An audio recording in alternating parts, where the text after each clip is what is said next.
Good afternoon, everyone. I hope you're all having a blessed Tuesday. Welcome back to my channel, and thank you, everyone, for being here today. This is your daily news report and fourth stimulus check update. Our lawmakers in the Senate are now debating on whether federal unemployment benefits should be extended. There are also a few reasons why you may want to unenroll from receiving future monthly stimulus payments. This coming Friday, I will be giving away 3 more Amazon gift cards. To enter my giveaway, all you have to do is subscribe to my channel, leave a comment below, and also like this video. Thank you so much, everyone. Senate Democrat Joe Manchin just signaled this past Saturday that he would not support including an extension of federal jobless aid for gig workers and the long-term unemployed Americans beyond Labor Day, which is in a Democrats' budget reconciliation package this coming fall. Joe Manchin had told Insider News, "I am done with extensions. The economy is coming back. Look, guys, read your own print. The economy is stronger now. The job market is stronger. 9 million jobs we cannot fill. We are coming back." The moderate Democrats' refusal to endorse an extension effectively makes a renewal of the benefits impossible, as all 50 Senate Democrats would need to support the bill for it to pass through a reconciliation process. The 2 federal initiatives in question right now are instituted during the crisis to help unemployed Americans, set to expire next month. The unemployment assistance expanded benefit eligibility for gig workers and extended unemployment compensation, the length of time that recipients could collect benefits. Nearly 9.4 million Americans are still receiving benefits through these initiatives.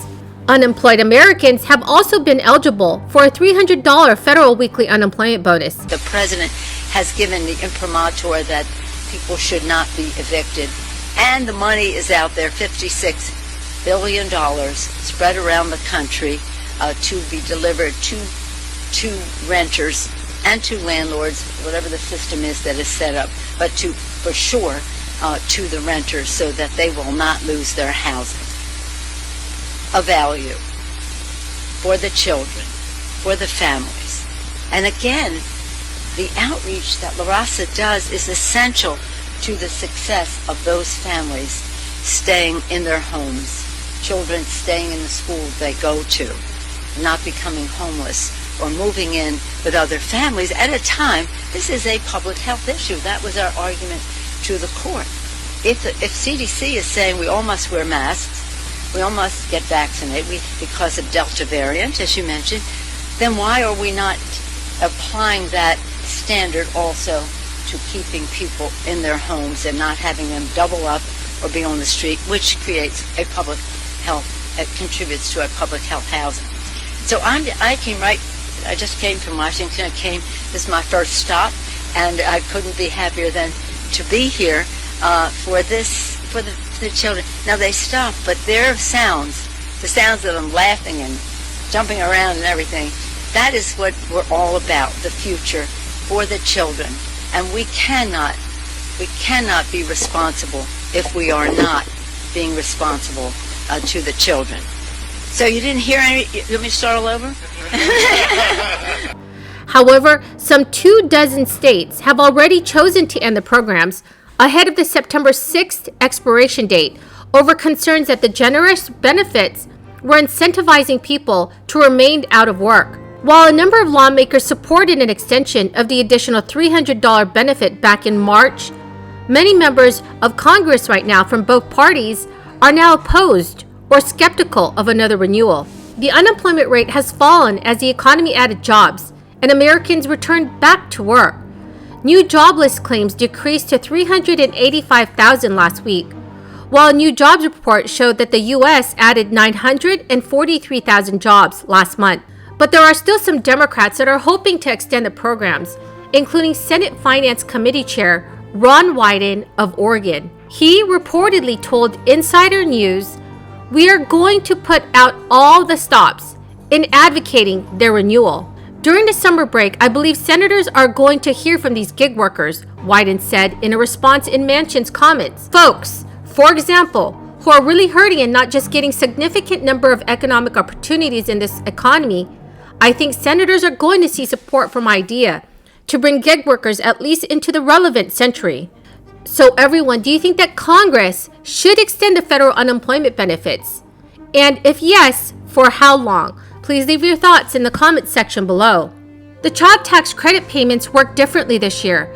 First, the IRS bases your advance payments on tax information from 2019 or 2020. Second, these child tax credit payments are not a tax deduction, but an actual cash credit. They won't count as income during tax season. Third, if you unenroll from the 2021 prepayments again, up to $300 per child each month through the end of this year, you are not turning down the credit, but just putting off when you will get the money.